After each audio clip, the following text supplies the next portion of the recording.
let's talk about that absolute split second of terror when your car starts to slide. In the next few minutes, I'm going to give you the tools you need to turn that blind panic into purposeful, life-saving action. You know the feeling, right? Or at least you've dreaded it. That sudden, gut-wrenching lurch when the car just seems to develop a mind of its own. It's a moment every single driver fears, but the real question is, are you actually prepared for it? And that feeling is so powerful because it's about a total, catastrophic loss of control. It's like the physics you take for granted every day just vanish. And it's this feeling of complete helplessness that makes a slide so incredibly dangerous. See, once you lose that grip, it's a chain reaction. Your steering wheel, it might as well be a toy. The car can suddenly veer into oncoming traffic or slide right off the road.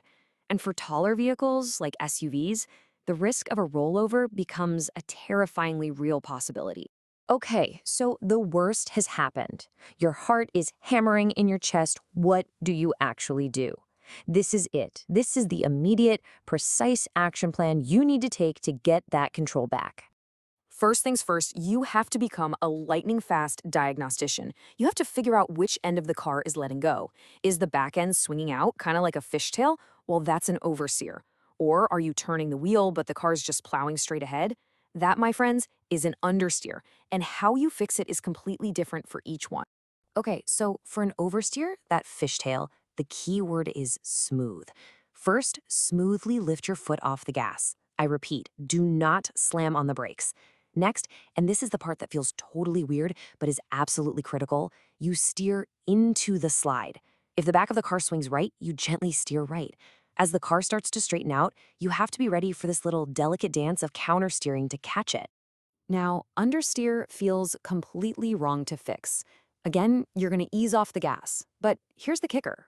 You have to fight every instinct in your body that's screaming at you to crank the steering wheel even more. Instead, you actually need to reduce your steering angle. Unwind the wheel just a little bit. That's what gives the front tires a chance to find grip again.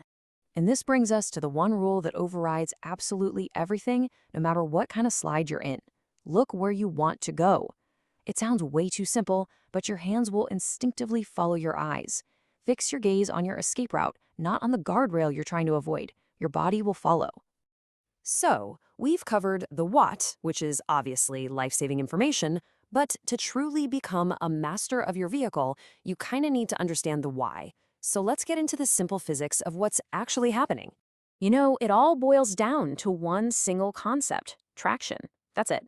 It's just the grip, the friction, between your tires and the road. A slide is simply what happens when the forces you're asking the car to handle, like turning, braking, or accelerating, overwhelm the amount of grip that's available. I absolutely love this analogy. Think of all the available grip you have as a traction budget. Every single thing you do, steering, braking, accelerating, spends a little bit of that budget. If you try to do too much at once, say brake hard while turning sharply, you've overspent your budget, and you, my friend, are officially sliding. This chart really illustrates that constant battle perfectly.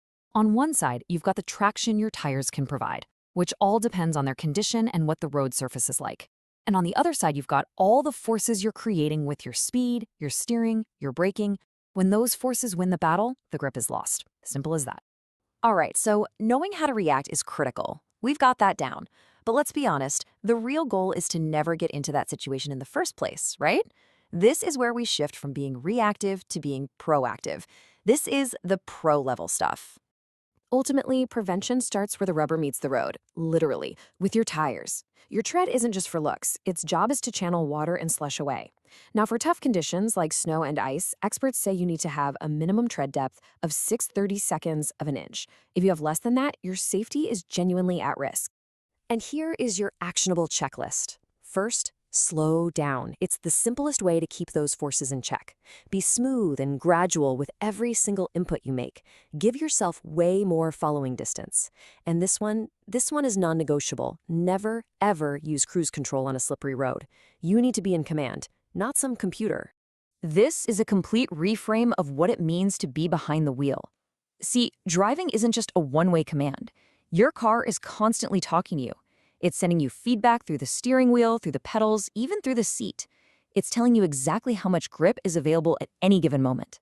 So I'm going to leave you with this question. The next time you get in your car, don't just operate it. Listen to it. Pay attention to that dialogue. Ask yourself, how can I become a master of that conversation? Because mastering that conversation won't just help you prevent a slide, it will make you a safer, more confident driver every single day.